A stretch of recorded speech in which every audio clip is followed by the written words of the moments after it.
As they say, I was born with a silver spoon in my mouth. My name is Abigail Stewart. I didn't initially realize it. Growing up rich makes you believe that everyone lives the same way you do. Stewart Pharmaceuticals, the biggest chain of pharmacies in the state, was owned by our family. It was more than just a company.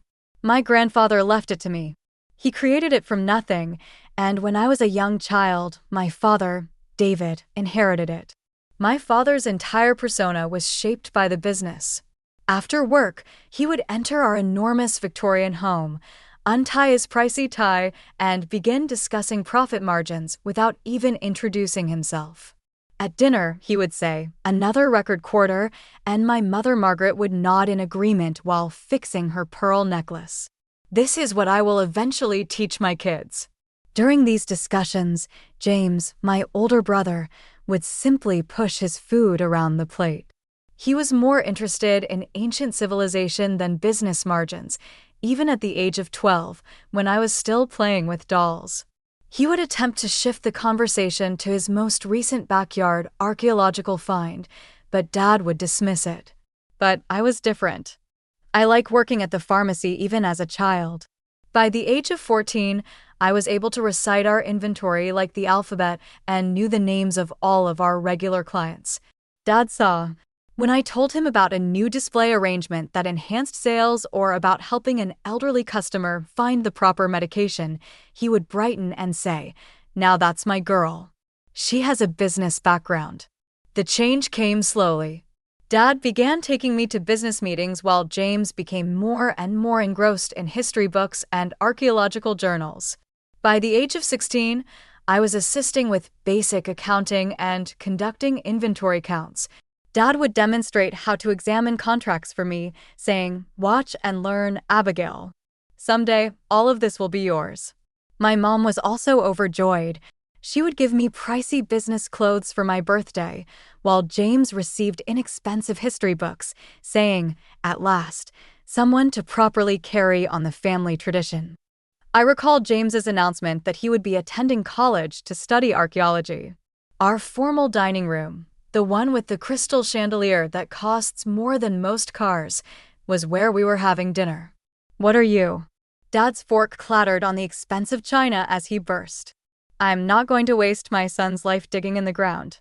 Mom tried to soothe him by saying, "David, please," but her expression suggested that she agreed with him. "Dad," James responded gently but firmly, "that's what I love. Professor Anderson says I have real potential and I've already been accepted into the program." "I could be impoverished," Dad yelled. "We're not dirt scholars, we're business people."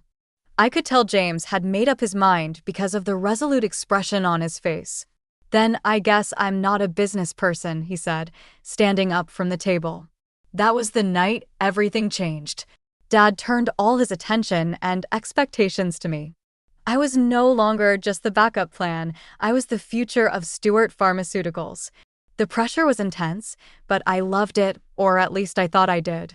Preston Business College was everything I dreamed of, prestigious, competitive, and full of other trust fund kids just like me.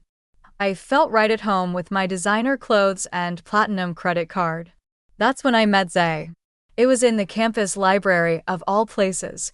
I was struggling with a coding assignment when this guy at the next table noticed me cursing under my breath at my laptop. "Need some help?" he asked, sliding into the chair next to me. He had the kindest brown eyes I'd ever seen and a slight accent I couldn't place. That's how it started. Zay was brilliant. He'd gotten a full scholarship to study computer science and was at the top of his class. Everyone knew him. Professors would use his projects as examples. Other students would fight to have him on their team for group assignments. But he was so humble about it all. It took me 3 coffee study sessions to work up the courage to ask about his background. He told me matter-of-factly about his parents immigrating from Syria when he was little, about his dad working security, and his mom cleaning houses. How he'd been coding since he was 12, teaching himself on a second-hand laptop. "I used to do freelance work after school," he said. "Had to help with the bills, you know." I didn't know, actually. I'd never had to worry about bills in my life. But something about the way he said it, no self-pity, just stating facts, made me admire him even more. We started dating a month later. Zay was different from the rich boys I'd grown up with. He opened doors because he was genuinely polite, not because etiquette class had drilled it into him.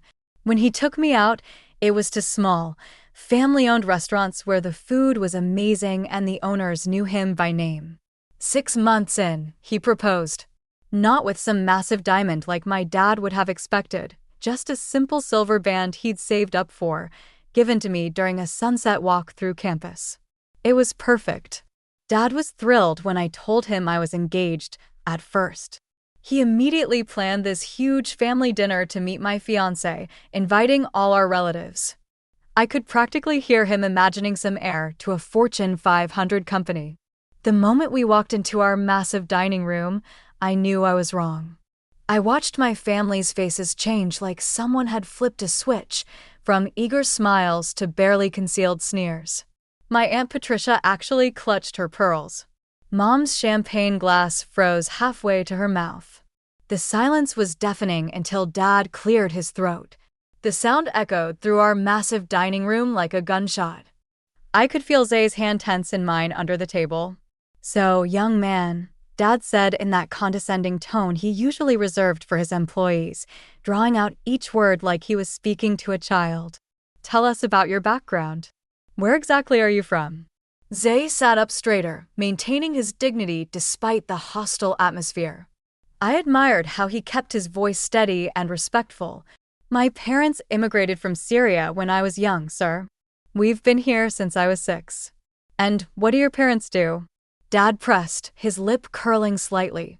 The crystal chandelier above us cast harsh shadows across his face, making him look almost sinister.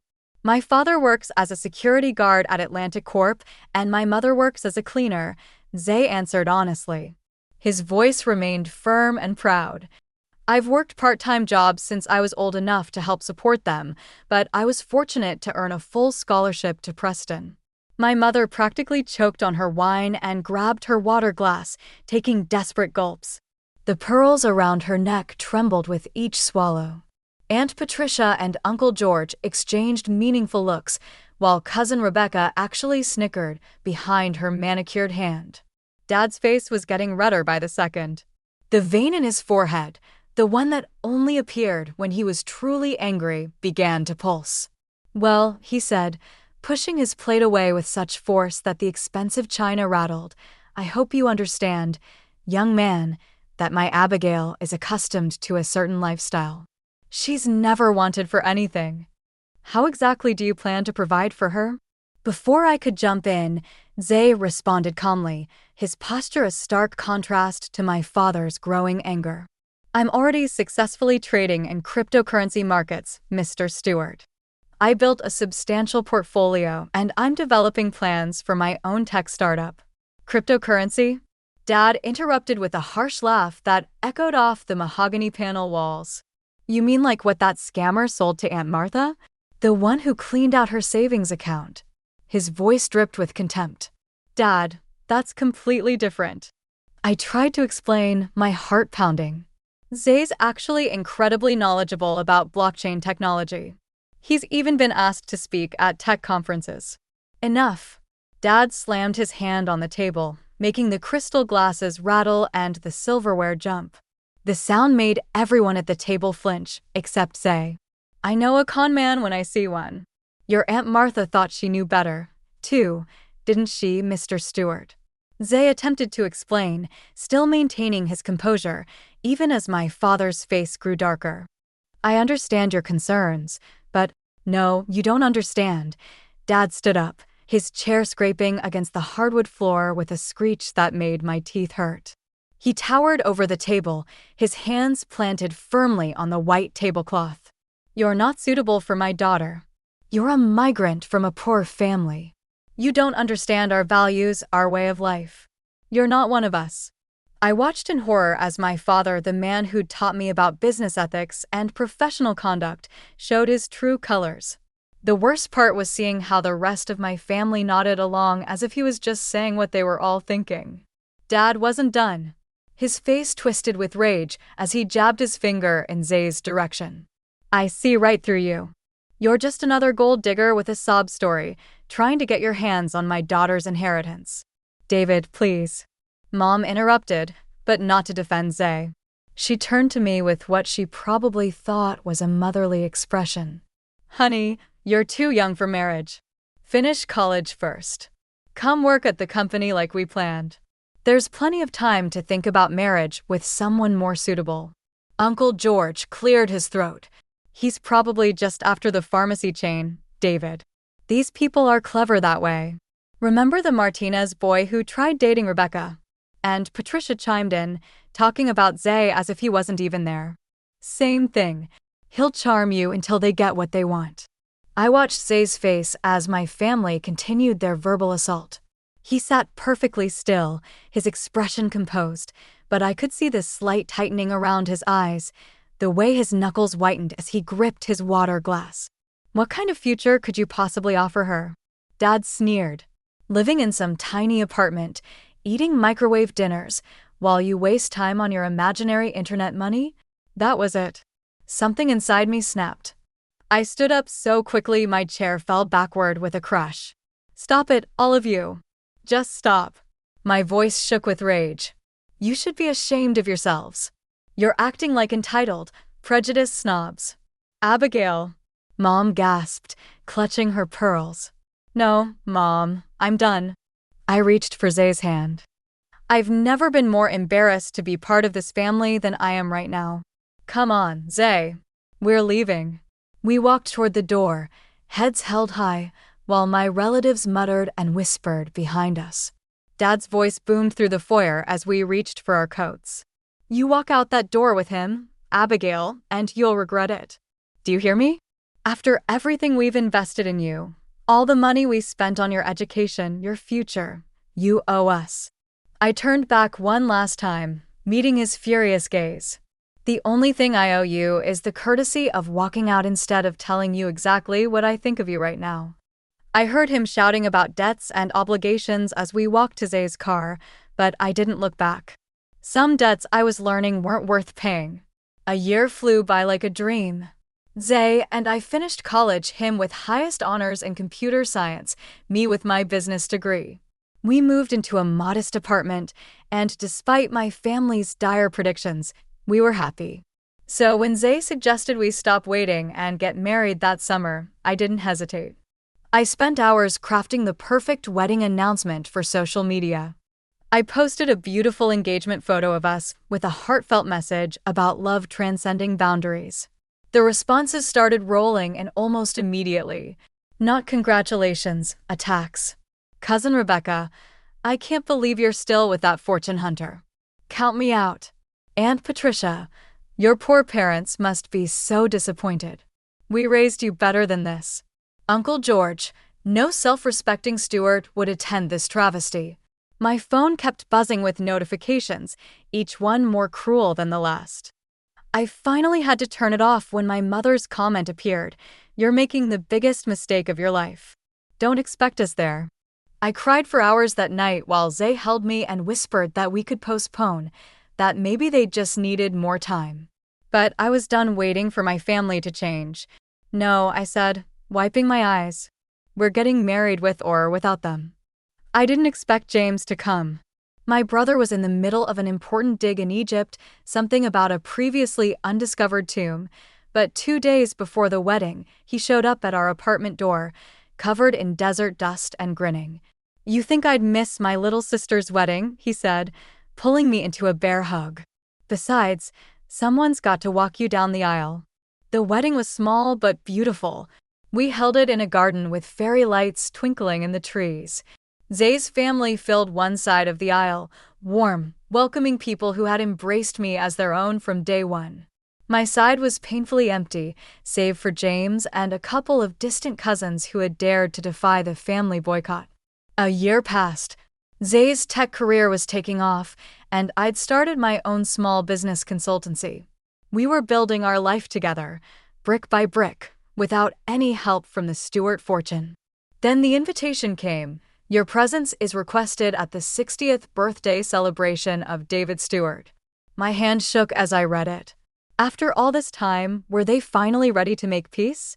I showed it to Zay, who squeezed my hand. It's your call, love, he said softly. But whatever you decide, we face it together. The night of the party, we dressed our best. I spent hours picking out the perfect gift, a rare first edition of my father's favorite business book, something that showed I still remembered, still cared. We walked into that familiar house, my heart pounding with nervous anticipation. The room fell silent when we entered, just like that first dinner, but I pushed ahead. With trembling hands, I presented the carefully wrapped package to my father. He didn't even look at it, just picked it up and tossed it aside like it was garbage. The beautiful paper crinkled as it landed among the other gifts. The dinner started like a perfectly choreographed show of cruelty. Every question, every comment was designed to wound. I watched in horror as my family took turns trying to break my husband's spirit. So Uncle George drawled, swirling his expensive wine, "Still playing with your internet money? Or have you found a real job yet?" Before Zane could answer, Aunt Patricia chimed in. "Dear, do you know which fork to use for the salad?" She giggled, nudging my cousin Rebecca. "These fancy dinners must be quite different from what you're used to. That's quite a simple suit you're wearing," my mother observed with a smirk. "I suppose designer labels aren't in your budget." "I wonder," cousin Rebecca piped up, "have you ever even eaten truffle before tonight? They're quite expensive, you know." I watched Zane's face remain perfectly composed, even as they treated him like some sort of circus attraction. He built a successful life from nothing, earned every bit of respect he had in the tech world, and here they were acting like he was beneath them because he didn't inherit his success. The breaking point came when my father raised his glass. "You know," he announced to the table, loud enough to silence everyone, "I always wondered what would happen to my daughter if she married beneath her station. Tell me, boy, does she miss her credit cards, her shopping sprees, or have you managed to save enough from your little computer games to keep her in the lifestyle she deserves?" Something snapped inside me. I stood up so fast my chair toppled backward. "How dare you?" I was shaking with rage. "You sit here in your expensive clothes in your massive house, acting like you're better than everyone else, when you're nothing but small, cruel people who've never earned a single thing in your lives." The room went dead silent. "You think wealth makes you worthy? Look at yourselves. You're all so busy showing off your money that you've forgotten how to be human beings." Dad's face turned purple. He stood up, matching my stance. "That's enough. I've had it with your ingratitude, your poor choices, your defensiveness. This fortune hunter." He turned to face the table, raising his voice even louder. "Let me make this absolutely clear. As of this moment, Abigail Stewart is no longer my daughter. She is disinherited, cut off completely." Then, with a theatrical flourish, he gestured to my cousin Michael, who'd been quietly primping at the other end of the table. "This is my new successor, my nephew, who understands the value of family tradition, of maintaining our standards." The relatives burst into applause as Michael stood, bowing slightly. "Thank you, Uncle David. I won't let you down like some people have." I looked around the table at these people I'd once called family, at my mother clapping enthusiastically for my replacement, at my cousins smirking with satisfaction, at my aunts and uncles nodding approvingly at my public humiliation. "Come on, Zane," I said, taking my husband's hand. "We're done here. Permanently." The next few years passed like a whirlwind. Zane's cryptocurrency investments had been just the beginning. He used that capital to launch his own tech company, developing innovative AI solutions for businesses. Within 3 years, TechVision Enterprises was valued at over $500 million. The same internet money my father had mocked had transformed into an empire. I watched with pride as my husband's name began appearing in business magazines and tech journals. 30 Under 30, Most Innovative CEO, Tech Visionary of the Year. The accolades kept coming, but what made me proudest was how success hadn't changed him. He still opened doors for people, still remembered every employee's name, still wore simple clothes, though now they were tastefully expensive rather than cheap. I wanted to find my father and show him all these headlines, show him how wrong he'd been, but we hadn't spoken since that disastrous birthday dinner, and honestly, I'd found peace in that silence. Then, the invitation arrived. You are cordially invited to celebrate the wedding of Rebecca Stewart. I stared at the thick cream envelope in disbelief. The same cousin who'd mocked Zane's table manners, who'd made snide comments about his clothes, was now inviting us to her wedding. Look what came in the mail, I said to Zane that evening, holding up the invitation. He read it carefully, then looked at me with those kind eyes I'd fallen in love with years ago. Maybe we should go. In my culture, we believe family is sacred, even when they hurt us. So there we were, walking into the grand ballroom of the Ritz-Carlton, where Rebecca's wedding was being held. The reaction was unexpected. Oh my God, is that Zane Hassan, the Tech Vision CEO? Did you see his interview in Tech Weekly? I heard he just closed a deal with Microsoft. Can I get a picture with you, Mr. Hassan? The same relatives who'd once looked down their noses at my poor immigrant husband were now falling over themselves to get his attention. Former critics were now eager fans, shoving business cards into his hands, asking for investment advice, begging for photos. I watched as Zane handled it all with characteristic grace, smiling for photos, answering questions politely, making everyone feel heard and respected, even those who'd never shown him the same courtesy. Your husband is absolutely brilliant, gushed Aunt Patricia, the same aunt who'd mocked his table manners years ago. Did you know he was featured in Forbes? I just smiled, thinking how funny life can be. The fortune hunter they'd accused him of being had built his own fortune, bigger than anything the Stewarts had ever imagined. But unlike them, he wore his success with humility and kindness. I should have known something was off when my parents made a beeline for our table. Mom was wearing her most ingratiating smile, the one she usually reserved for wealthy potential investors, while Dad had plastered on his best business face. Darlings, Mom said, air-kissing my cheeks, and Zane, we've been following your incredible success in the news. So proud to call you family. I couldn't help myself. Really? The same poor immigrant you couldn't bear to have at your table a few years ago. They flinched but recovered quickly. Dad cleared his throat, loosening his collar, which I noticed wasn't from his usual luxury brand. Water under the bridge, sweetheart. Family is family, right? Then came the real reason for their sudden change of heart. Over the wedding appetizers, the story spilled out. Michael, their precious replacement heir, had nearly destroyed Stewart Pharmaceuticals. In his eagerness to cut costs, he'd signed contracts with shady suppliers. Now they were facing multiple lawsuits for selling counterfeit medications. The FDA is investigating, Dad said, his voice dropping to a whisper.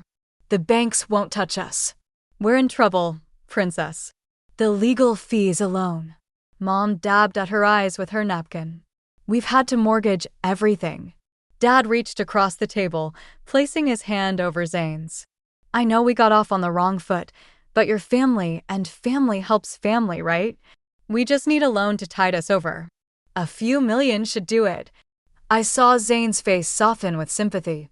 My husband, always so quick to forgive, was already reaching for his checkbook. I placed my hand over his, stopping him. Family helps family, I repeated, my voice cold. Funny, I remember you specifically saying we weren't family anymore. In fact, didn't you disown me twice now? Abigail. Dad's voice took on that warning tone from my childhood. After everything we've done for you.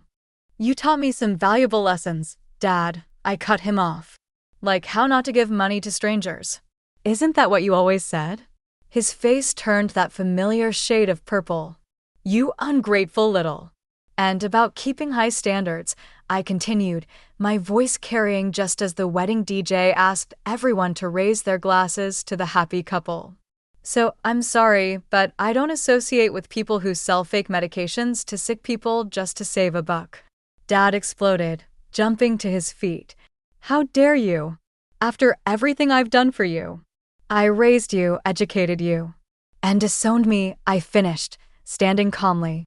Twice. Let's make it 3 times. You can disown me again if you'd like, but it won't change my answer. Taking Zane's hand, we walked out of the reception, my father's curses following us just like they had years ago. Only this time, I was smiling. That was 3 years ago. Zane keeps me updated on family news, not that I ask. The mighty Stewart Pharmaceuticals went bankrupt. The mansion where I grew up was sold at auction. Dad and Mom downsized to a condo, selling their luxury cars and Mom's precious jewelry to pay legal fees. Sometimes I think about that dinner years ago when Dad called Zane a fortune hunter. Life has a funny way of showing us who people really are.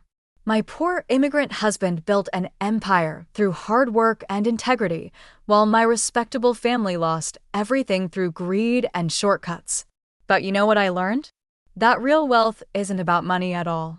It's about having people in your life who stand by you when it matters, who lift you up instead of tearing you down. By that measure, I'm the richest woman in the world.